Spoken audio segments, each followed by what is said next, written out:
Attendez. On va monter mon micro. J'ai un petit peu de voix. J'ai été très enrhumé cette semaine, mais on est à la grâce de Dieu. Amen. J'aime ça. Moins j'ai de voix, plus vous tendez l'oreille. Amen, c'est pas mal. Le titre de mon message est celui-ci.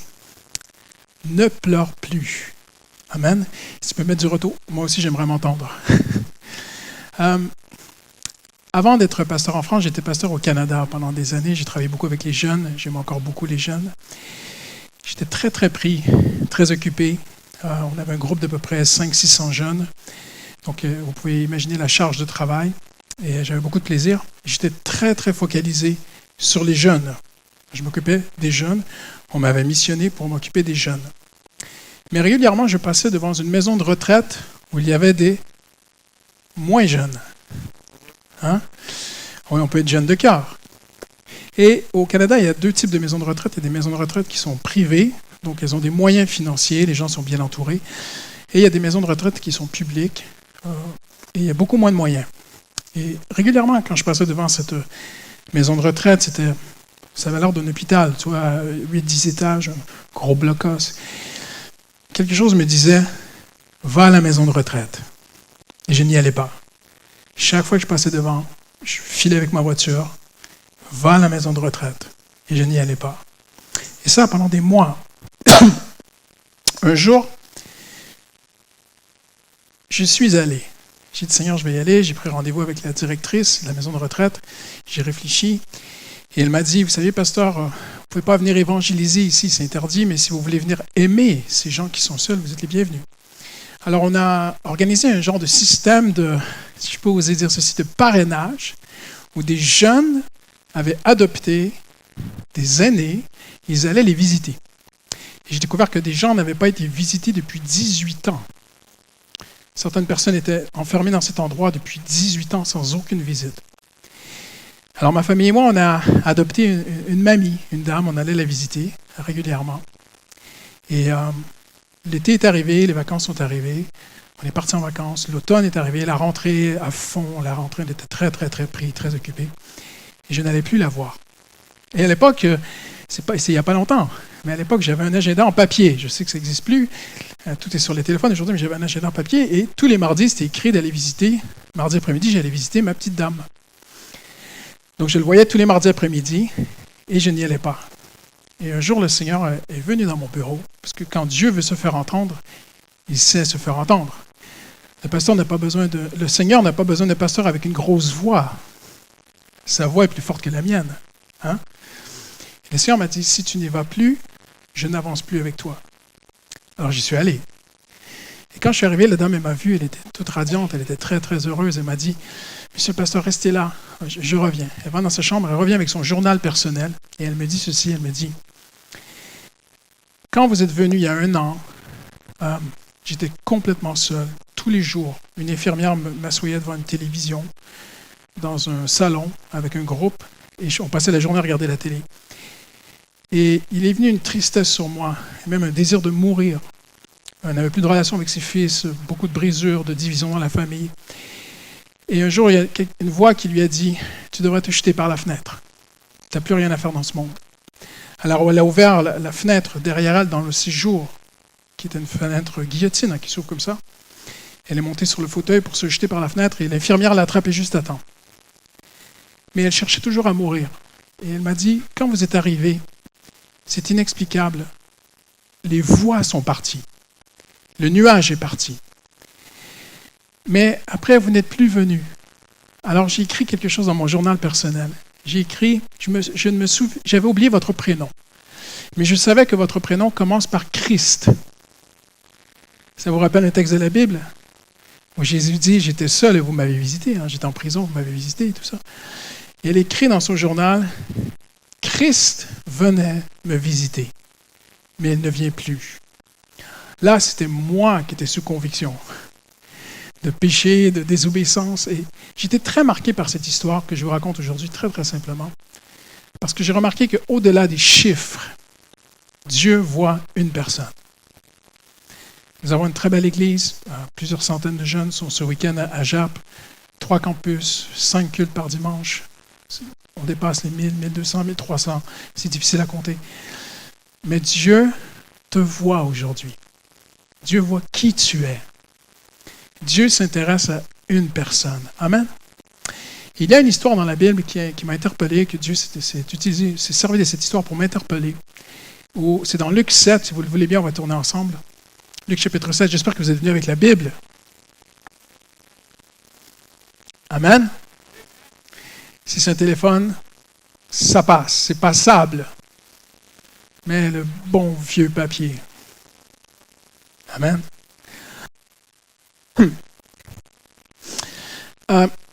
Regardez-moi, on va le lire dans un instant. Vous allez chercher l'histoire, mais suivez-moi bien. Jésus est à Capharnaüm, OK? Donc, je vous explique parce qu'il faut comprendre où est Jésus pour voir la beauté de cette histoire. Jésus est à Capharnaüm. Capharnaüm est au nord du lac Tibériade ou la mer de Galilée, comme vous voulez. Et Jésus se lève un matin. De bon matin, il se lève. Il prend la route. Donc, il prend la voie romaine, les grands boulevards de l'époque.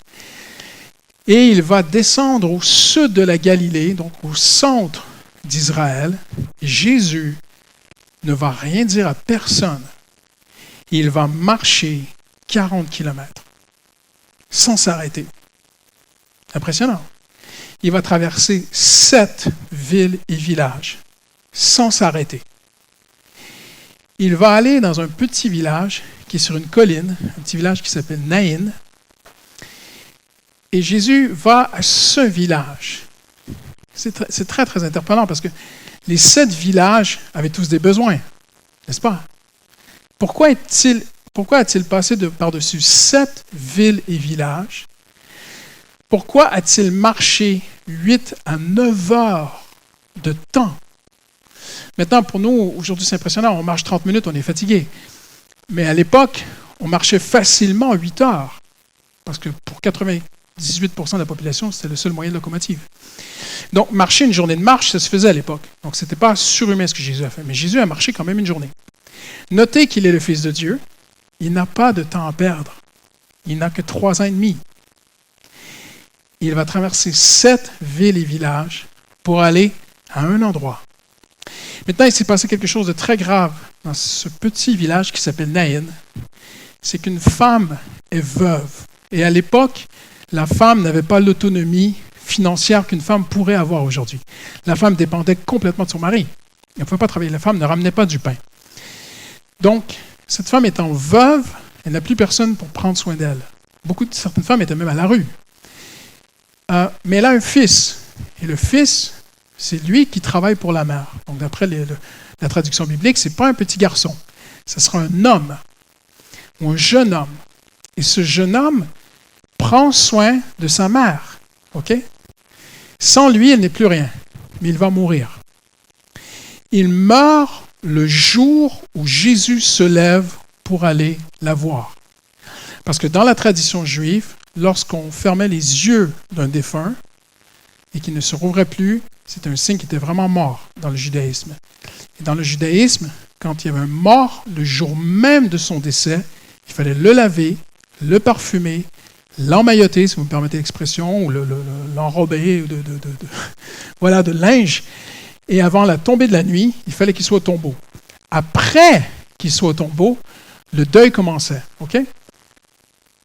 Donc forcément, l'homme est mort ce jour-là. Jésus est en marche pendant que cette femme lave le corps de son fils, elle le parfume, elle le prépare. Jésus est en marche. Il arrive. Elle ne voit rien, elle ne sent rien, elle ne sait rien. Elle pense que c'est fini. Mais Jésus est en marche. Parce que Jésus a vu cette femme. Et qui que tu sois ici aujourd'hui, Jésus voit ta situation. Ça peut être un couple. Peut-être que tu es venu, tu es en train d'enterrer ton couple. Peut-être que tu es en train d'enterrer ta situation, tes finances, ta santé, je ne sais pas, c'est quoi, ton futur, ton avenir. Peut-être qu'il y a quelque chose qui a eu raison de toi et tu es en train de faire le deuil. J'aimerais te dire, Jésus est en marche. Il s'en vient. Maintenant, Naïn est sur une colline. Alors, Jésus monte sur la colline et ce qu'on découvre ensemble, c'est que quand Jésus est en marche, à l'époque, il a déjà plusieurs gallons. Il a déjà prouver sa puissance. Il a déjà fait d'innombrables miracles avant Luc 7. Donc, il a une réputation dans toute la Galilée.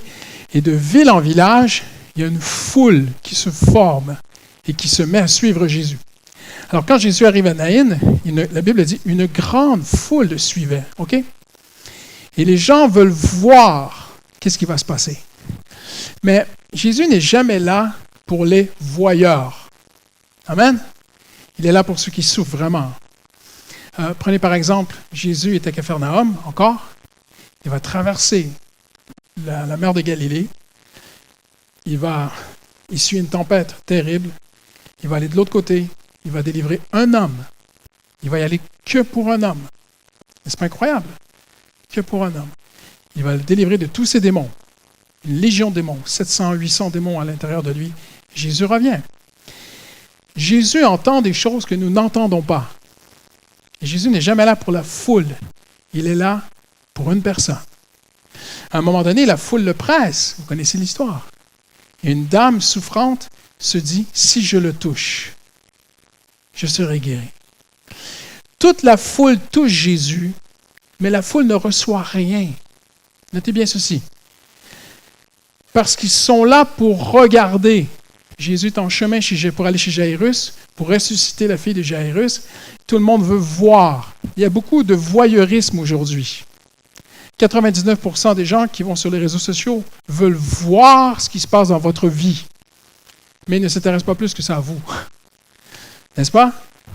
Les télé-reality shows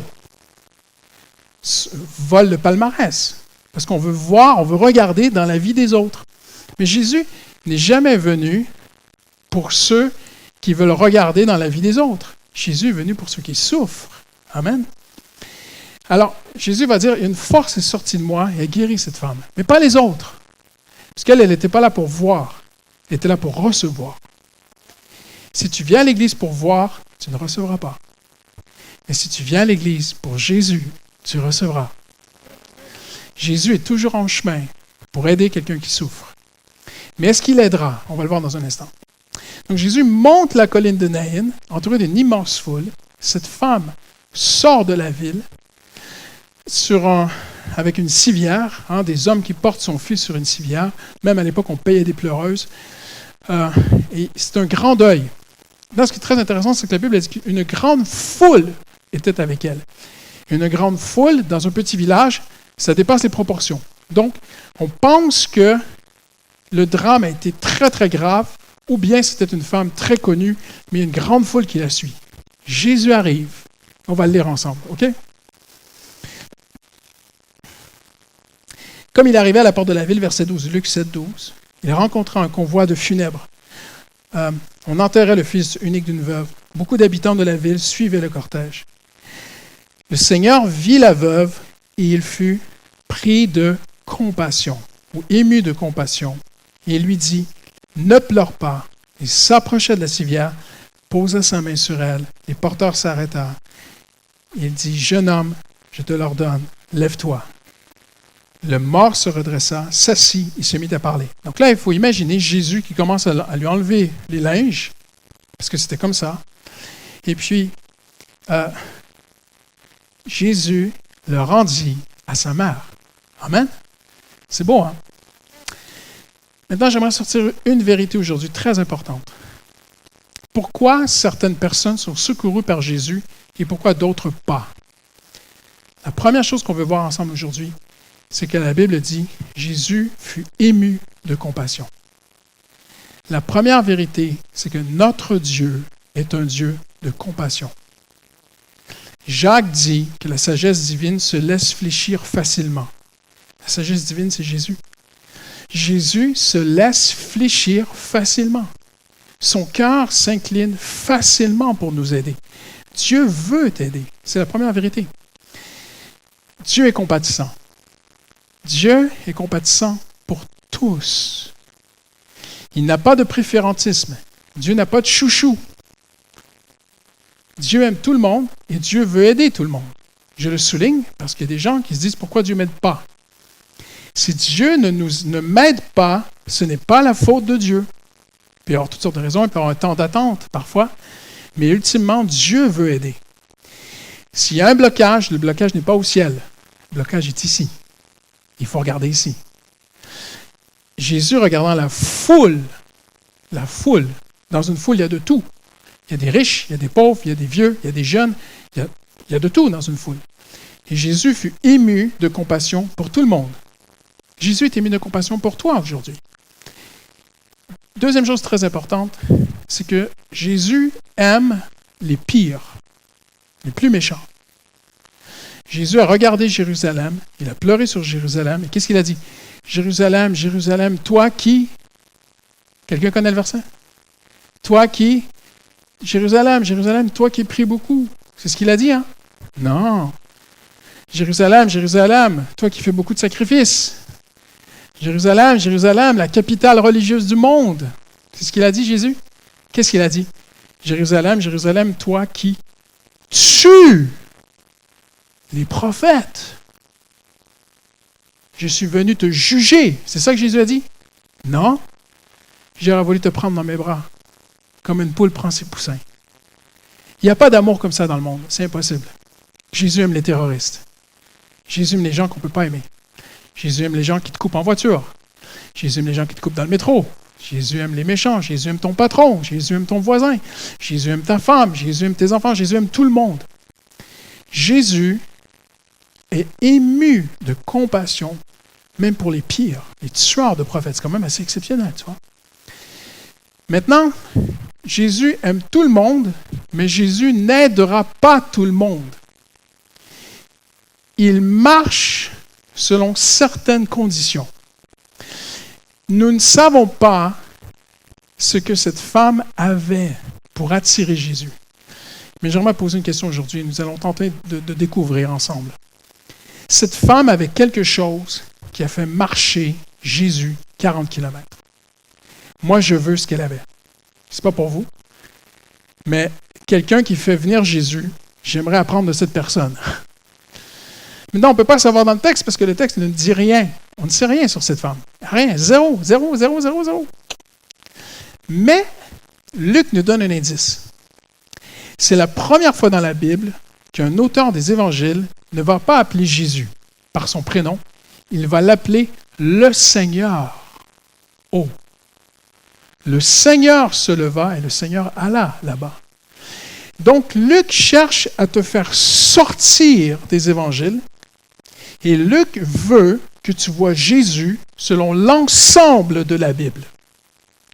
Dans toute la Bible, ce n'est pas que Jésus, c'est le Seigneur. Amen. Donc, ensemble, explorons le cœur de notre Seigneur. Qu'est-ce qui fait bouger Dieu? J'aimerais commencer par vous dire ce qui ne fait pas bouger Dieu. La prière ne fait pas bouger Dieu. La preuve, c'est qu'il y a des gens dans le monde entier qui prient et Dieu ne bouge pas. Il y a des gens qui prient, Dieu bouge. Il y a des gens qui prient, Dieu ne bouge pas. Donc, ce n'est pas la prière. Ce n'est pas la proclamation. Ce n'est pas connaître la Bible. Ce n'est pas l'étude de la parole. Ce n'est pas venir à l'église. Je vais même vous dire quelque chose qui va vous bousculer. Ce n'est même pas vous revendiquer en tant que chrétien. Parce que Dieu a bougé pour des hommes qui n'étaient pas des chrétiens. Et parfois, Dieu ne bouge pas pour ses enfants parce qu'il est en colère contre ses propres enfants. Allô? J'ai raison? Qu'est-ce qui fait bouger le cœur de Dieu? Eh bien, la Bible nous dit qu'il y a une chose qui fait bouger le cœur de Dieu. C'est la disposition du cœur de l'homme. Tout ce que nous faisons ne fera pas bouger Dieu. Il y a une seule chose qui fait bouger le Créateur. C'est la disposition de notre cœur. Amen? Il y a une disposition de cœur qui fait bouger Dieu. Et on va le voir ensemble. Malheureusement, j'ai eu un petit problème technique ce matin. Je ne peux pas vous présenter les versets à l'écran, mais je vais vous montrer quelques textes, si vous écoutez bien. Regardez ce que le prophète Ésaïe dit. On dira, frayez la route. Oui, frayez-la, préparez le chemin du Seigneur. Pourquoi? Pourquoi est-ce que Dieu va bouger? Donc Dieu dit, faites-moi un chemin, je vais bouger. Mais qui va faire bouger le Seigneur? Enlevez tout obstacle. Voici ce que dit le Dieu très élevé qui demeure éternellement, qui est saint. J'habite dans un lieu qui est très haut, très saint. Dieu est souverain. Mais je demeure aussi avec l'homme accablé, à l'esprit abattu, pour ranimer la vie du cœur brisé. Dieu veut aider toute personne en souffrance. Mais la souffrance n'est pas le point déterminant qui va faire bouger Dieu. La preuve, c'est qu'il y a des gens qui souffrent énormément, Dieu ne bouge pas. Ce qui fait bouger Dieu, c'est le cœur brisé. Écoutez-moi bien. Dieu a un cœur sensible. Et Dieu bouge pour un type de personne, ceux qui ont le cœur sensible. Si mon cœur est dur, Dieu ne bouge pas. Si mon cœur est insensible, Dieu ne bouge pas. Dieu ne va pas secourir. Regardez bien. Voici sur qui je porterai un regard favorable. Qui veut la faveur du Seigneur? Moi, j'en ai compté 8. C'est pas grave, d'ici la fin, on va prier pour les autres. Voici sur qui je porterai un regard favorable, la faveur de Dieu. Celui qui est humilié. Celui qui tremble à ma parole. C'est impressionnant, hein? L'Éternel est près de ceux qui ont le cœur brisé. Maintenant, on va nuancer certaines choses. Il n'est pas question ici nécessairement de découragement. Il y a des gens qui sont découragés, mais qui ont le cœur dur. Il y a des gens qui souffrent, mais qui ont le cœur encore plus dur. Pourquoi? Parce que notre nature est une nature d'insensibilité. Quand je parle de dureté, je ne parle pas de méchanceté. Attention, c'est un peu pareil, mais vous pouvez être très méchant sans faire de mal à personne. À réfléchir. Si vous êtes individualiste, si vous êtes insensible à la souffrance de votre prochain, vous êtes méchant aux yeux de Dieu. Impressionnant, hein? Je ne peux pas prêcher autre chose que l'Évangile. On va peut-être vider la moitié de l'Église aujourd'hui. Je changerai d'Église, mais moi je dois prêcher la vérité. Dieu a le cœur sensible et Dieu aide les hommes au cœur sensible. Qu'est-ce que Dieu veut dire par un cœur brisé? Il n'est pas question ici d'un cœur détruit, un cœur broyé, un cœur découragé. Il est question ici, Dieu dit dans la parole, défrichez-vous un cœur nouveau, un champ nouveau. La terre, à force d'être piétinée, elle devient dure. À force à force de laisser la terre elle-même, elle va s'endurcir, la terre. Comprenez? Et même la semence ne rentre plus. Donc, il faut briser la terre, mais d'une bonne brisure. Comprenez? Il faut ramollir le cœur. Dieu dit même, enlevez la corne de sur votre cœur. Vous savez, c'est quoi de la corne? La corne, c'est de la peau morte qui se fait à l'usure. Il y a de nombreuses années, j'étais missionnaire sur Haïti et je suis allé dans un endroit très retiré et je voulais vivre comme eux. Et avec des jeunes Haïtiens, on faisait un camp et tout, et ils allaient se laver à la rivière. J'ai dit, je vais aller me laver à la rivière avec vous. Donc, j'ai retiré mes chaussures. Mais moi, je n'avais pas de corde aux pieds. Et les jeunes Haïtiens, ils avaient tous la corde aux pieds parce que, vous savez, Haïti, c'est très pauvre. Plusieurs ne pouvaient même pas s'acheter des sandales. Ils étaient habitués de courir sur des cailloux. Attention, hein. Ils couraient sur les cailloux. Ils m'ont dit, venez, pasteur. Et moi, je suis allé, aïe. Alors, ils m'ont appelé 12 pieds. La corne te rend insensible. Tu peux courir sur la souffrance des gens autour de toi, tu ne sens plus rien. Mais Dieu est près de ceux qui ont le cœur sensible. Amen? C'est le seul prérequis de Dieu. Dieu a compassion de tout le monde. Dieu va aider tout le monde, mais Dieu va aider ceux qui ont le cœur sensible. Pourquoi je dis ça? Il y a des gens qui pleurent, il y a des gens qui crient à Dieu, mais ils ont le cœur dur. Pourquoi? Parce que dans leur prière, dans leur souffrance, je vais dire quelque chose de très, très précis aujourd'hui, ça sera la chirurgie assez fine. Si tout le monde a tort et que tu as toujours raison, même si tu es au fond d'un trou dans la souffrance, tu as le cœur dur. Allô? Ça fait réfléchir, hein? Quand on se victimise constamment, quand on ne considère pas ses torts. Voyez-vous, on devient accusateur des gens autour de nous. Les autres ont tort. Les autres sont toujours coupables pour notre malheur. Et au final, on ne s'en rend pas compte. Mais c'est un venin. Et c'est même un processus très silencieux qui prend place dans ta vie où tu deviens le cœur endurci. Tu ne vois plus que tu as des torts, c'est toujours les autres. Maintenant, un jour, je vous le dis avec amour, moi le premier, on va se tenir devant Dieu. Et ce jour-là, je ne pourrai ni pointer ma femme, c'est à cause d'elle, elle m'a énervé. Christian, tu vivais dans la colère, mais c'est de la faute de ma femme, Seigneur. Je me tiendrai pour moi-même. Amen. Donc, ce qui est très important pour Dieu, c'est pour ça qu'il dit déchirez vos cœurs et non vos vêtements. Parce qu'Israël était religieux, déchirait les vêtements, ils avaient le cœur dur. C'est n'importe quoi. Le grand sacrificateur a déchiré ses vêtements, 2 heures après, il crucifiait Jésus. Alors que dans la loi, c'était interdit de déchirer les vêtements du grand sacrificateur. Tu vois? Donc, Dieu ne regarde pas à l'extérieur, il regarde au cœur. Et quand ton cœur est sensible, la faveur de Dieu va venir. On ne sait rien sur cette femme, mais il y a une chose. Elle n'avait pas le cœur dur. Parce qu'elle a fait marcher Jésus 40 kilomètres. La Bible dit que Dieu résiste. Vous connaissez bien, hein? Ah, ouais, celui-là, vous le connaissez, hein? Dieu résiste à qui? Ah, Dieu résiste à ma voisine, Seigneur. Alléluia. Quand je regarde mon patron, tous les matins, je me dis, Dieu résiste aux orgueilleux. Donc, c'est très intéressant parce que le mot résister signifie s'opposer. Dieu s'oppose aux orgueilleux. Wow! Et c'est le même mot qui est utilisé pour la force d'inertie. Vous savez, c'est quoi la force d'inertie? C'est comme si vous allez au Louvre et vous dites, moi, je vais déplacer le Louvre. Le Louvre, sans faire d'effort, va vous épuiser. Comprenez-vous ce que je veux dire? Vous allez vous épuiser à essayer de déplacer le Louvre et le Louvre ne produira aucune puissance pour vous épuiser parce que c'est la force d'inertie.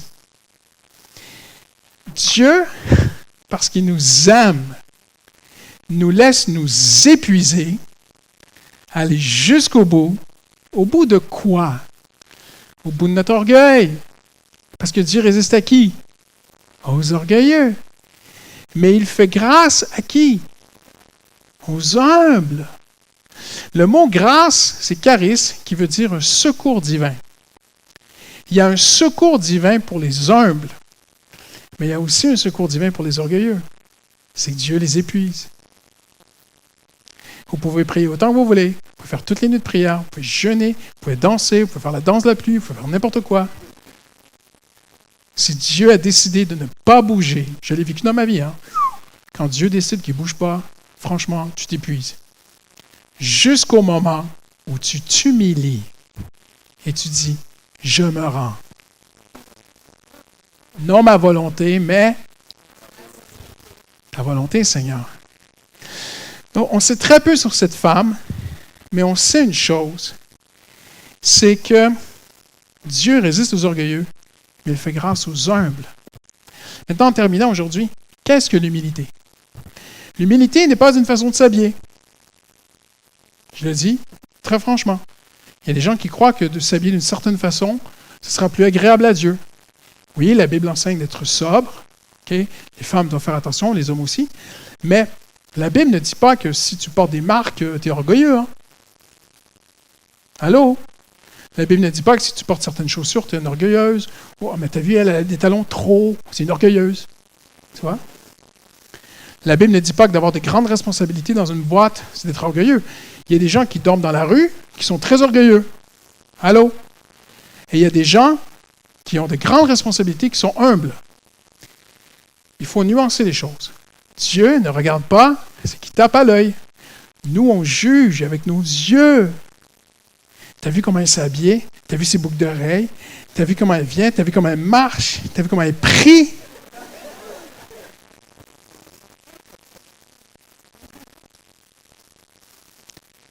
Et en plus, Dieu l'a béni. Il y a un truc qui ne va pas. Ça ne va pas tenir. Ça ne va pas tenir.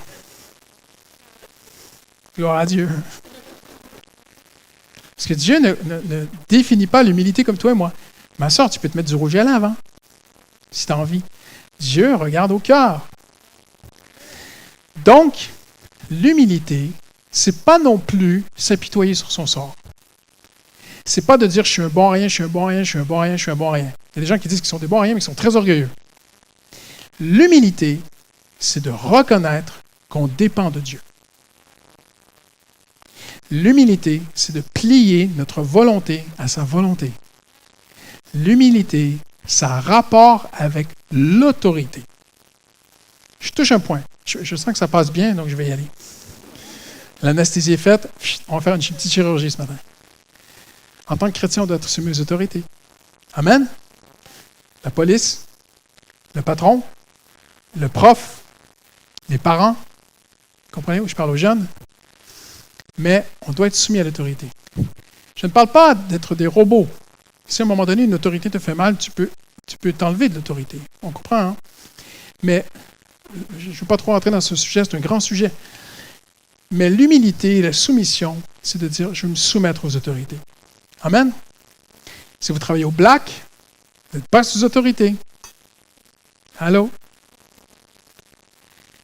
Et mieux vaut ne pas avoir aucun blocage avec Dieu, mais avoir sa faveur. Amen? Nous ne savons pas ce que cette femme avait, mais dans son deuil et sa souffrance, elle eut un cœur qui attirait le cœur de Dieu. Mon ami, Jésus a marché 40 km pour elle. Il va le faire pour toi. C'est rien pour Dieu. Et peu importe où tu es aujourd'hui, si ton cœur est humble devant Dieu, tu dis, l'humilité, c'est juste dire, Seigneur, j'ai besoin de toi.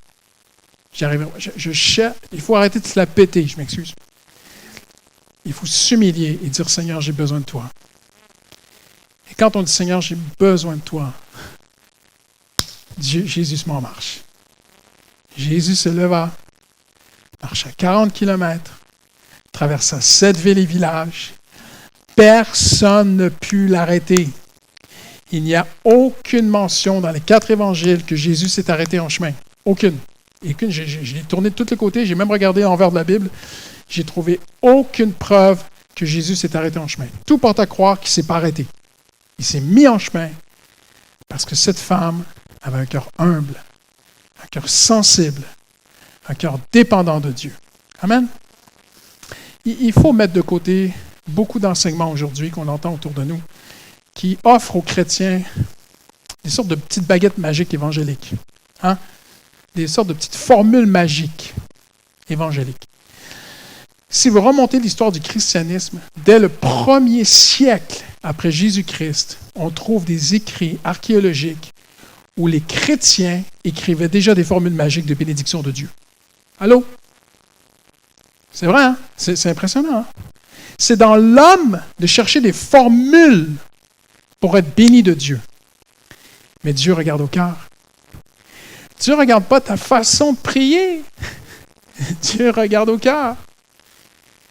Amen. Et maintenant, pourquoi cette histoire dans la Bible en terminant aujourd'hui?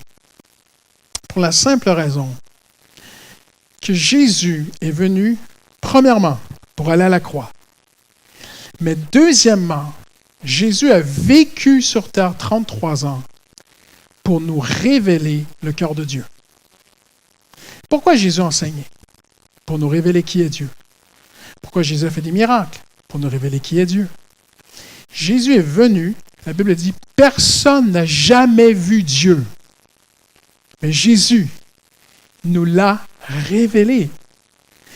Donc Jésus ici nous révèle, Jésus a fait ça. Et Jésus a dit, je ne fais pas ce que je veux faire. Vous connaissez l'histoire, hein? Jean 8. Jésus dit, je vois Dieu faire des choses et je fais comme lui. C'est ce qu'il dit. Le Père aime le Fils et lui montre ce qu'il fait et le Fils bouge avec le Père. Jésus dit, je ne fais pas ce que je veux, je fais ce que le Père me dit de faire. Donc, cette histoire, c'est Dieu dans le ciel qui a dit à Jésus, ce matin, tu vas là-bas. J'ai entendu le cœur d'une femme et je vais la sauver. Je vais ressusciter son fils. Et de cette histoire, on révélera le cœur de Dieu. Et Dieu résiste aux orgueilleux et Dieu fait grâce aux humbles. Amen. Je termine avec ceci, les musiciens peuvent s'approcher. Il y a de nombreuses années, j'étais pasteur au Canada, pasteur de jeunes. Et j'ai moi-même appris que toutes mes méthodes ne marchaient pas. Mais un jour, un jeune homme est débarqué à l'église. C'était un gangster. On l'a su après. Merci Seigneur qu'on ne l'a pas su avant. On l'a su après qu'il était le chef d'un réseau mafieux de prostituées, de drogue, de tout ce que vous voulez, dans la jeunesse montréalaise. Et qu'il était très recherché par la police. Il dormait toujours avec des armes. Et un jour, la police l'a arrêté. Pour l'arrêter, la police a dû fermer l'électricité dans tout le pâté de maison. C'est un peu comme les SWAT teams qu'on appelle, un peu comme les CRS. Hein. C'est le top qui sont venus. Il était devant la télé. En un instant, sa porte d'appartement a explosé. Il s'est retrouvé avec une douzaine de lasers petits rouges sur lui. C'était le policier qui le pointait, qui lui dit « Tu bouges, tu meurs ». Juste pour vous faire comprendre qui était ce jeune homme, il était large comme ça, un grand black, un dur, tu vois. Il n'avait peur de rien. Il se retrouvait dans une boîte de nuit et pendant qu'il se bagarrait, un jeune homme l'a poignardé 30 fois dans le dos. Il continuait à se bagarrer pendant qu'il mourait de son sang. Un vrai dur. Sa copine s'est fait avorter 5 fois. Des durs, des gens très, très, très durs. Mais un jour, elle a reconnu qu'elle avait besoin de Jésus. Elle est venue à l'église. Alors lui s'est mis en colère et dit, « L'église est en train de me voler ma copine. » Donc il est venu à l'église avec des armes. Mais Jésus l'attendait. Il a donné son cœur à Jésus. Il est devenu un jeune homme de Dieu. Pendant des années, il a dirigé un centre pour aider des jeunes en pleine ville. Et en 2006, en juin 2006, quand j'ai quitté le Canada, c'est le dernier qui venait me dire au revoir. Il m'a pris dans ses bras, il m'a serré la main parce qu'on a travaillé beaucoup ensemble. On priait ensemble. Il est devenu un homme de Dieu. Il m'a pris dans ses bras, il m'a serré la main, il m'a regardé avec des yeux émus. Il m'a dit, « Christian, quand tu seras en France, n'oublie pas les pauvres. » Wow! Si dur, devenir si doux. Si dur, me dire, n'oublie pas les pauvres. C'est impressionnant, hein? Dieu l'a béni parce qu'à un moment donné dans sa vie, il a dit, j'ai besoin de Dieu. On va prier ensemble.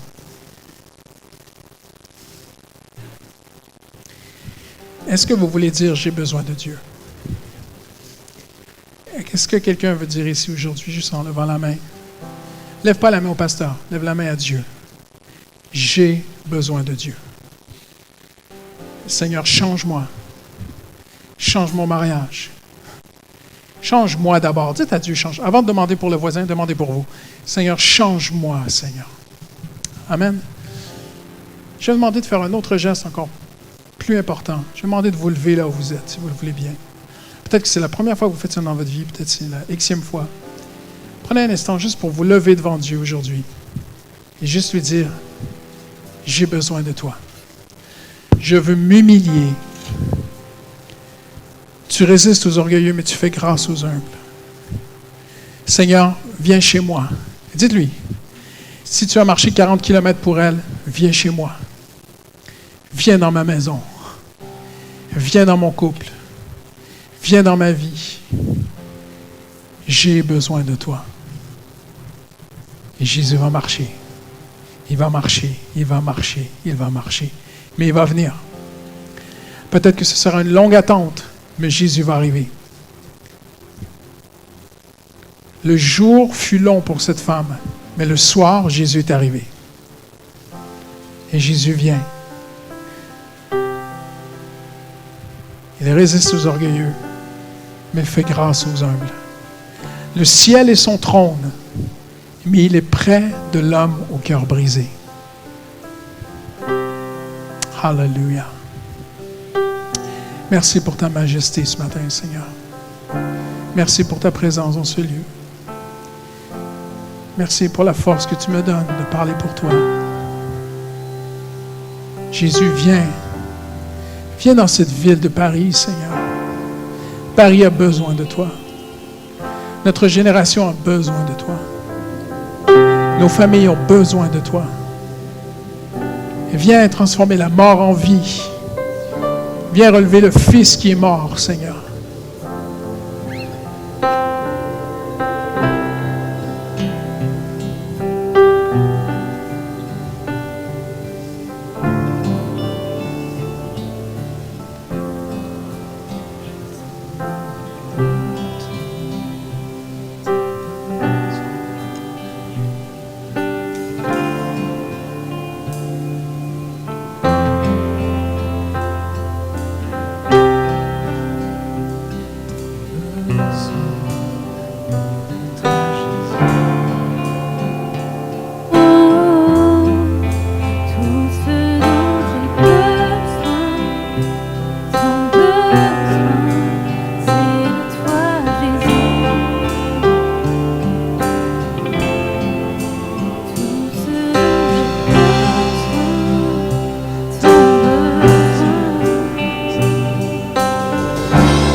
Le Seigneur vit la veuve.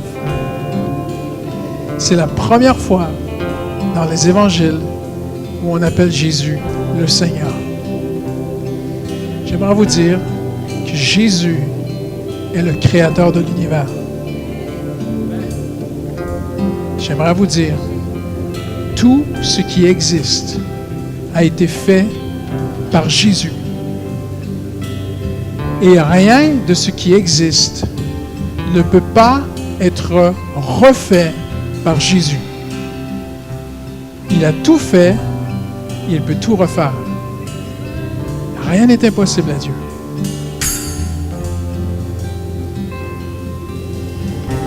Le Seigneur vit la veuve et il eut compassion d'elle. Le Seigneur a compassion de toi aujourd'hui. Et il lui dit, ne pleure plus. Écoutez-moi un instant. Tout doucement. Écoutez-moi bien un instant. Un homme peut te dire, ne pleure plus. Ça ne va rien faire. Mais si Dieu parle à ton cœur, qu'il te dit, ne t'inquiète plus, ne pleure plus, c'est qu'il va bouger. Et Dieu va agir. Amen. Et ça, le pasteur ne peut pas le faire. La louange ne peut pas le faire. Tes frères et sœurs ne peuvent pas le faire. Tu ne peux pas te l'auto-créer. Et si tu ouvres ton cœur à Dieu, dans son amour, il va te dire, je suis là. T'inquiète pas. Tout ira bien. Jésus dit à Jairus, parce que lui aussi sa fille était morte, n'aie pas peur. Crois seulement. Elle ira bien. Amen. Il n'y a rien comme la voix de Dieu. Amen. Seigneur, merci. Merci pour ta parole aujourd'hui. Tu dis à quelqu'un dans ce lieu, ne pleure plus. Ne pleure plus. Et cette situation qui est morte, tu vas la ressusciter. Rien n'est impossible à Dieu. Y a-t-il une chose qui soit trop difficile pour l'Éternel? C'est ce que l'ange Gabriel a dit. Alors Seigneur, nous répondons, non. Rien n'est impossible à mon Dieu. Tout est possible à celui qui croit. Alors Seigneur, nous recevons ta parole aujourd'hui. Et Seigneur, nous proclamons la joie là où il y avait des larmes. La vie là où il y avait la mort. L'espoir là où il y avait le deuil. Dans le nom de Jésus, nous te croyons, Jésus. Tu es tout pour nous. Amen. Amen. Alléluia.